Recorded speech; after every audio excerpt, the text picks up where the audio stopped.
The Ripple Edit tool is really awesome in Premiere. If I select the corresponding shortcut, which is the B key as in boy, and then I select an in point or an out point, I can then drag the clip left or right to expand it like I did just right there, or I can minimize it by dragging it right, and there you go. And you need to be careful if it's an in point or an out point. So if I select an in point, it would be the opposite. But that's pretty cool. And then again, the clips either after it or before it will also compact and align necessarily. So there will be no dead space and you don't have to move everything around.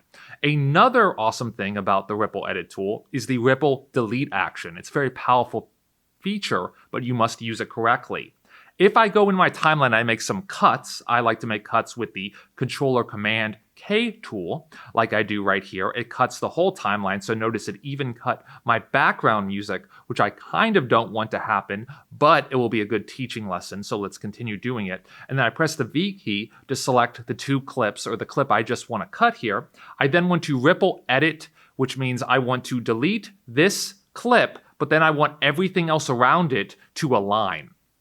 And so I can do that with Option Delete on Mac or Control Delete on Windows. And when I try to do it, nothing actually happens. And the reason is because everything that I want to delete must be in sync. It means that the cut must happen at the exact same beginning and ending across all the timelines. They must be synced. So the background music has to be deleted too. So now when I do Option Delete on Windows or Ripple Delete, it actually works. But I didn't want that. That's a problem because now my background music skips.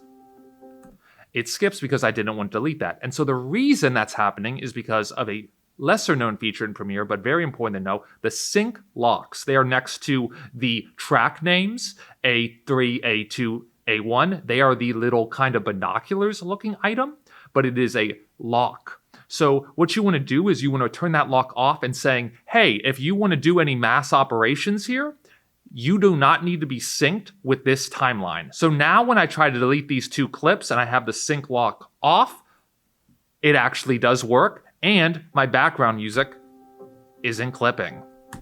Thank you guys for watching.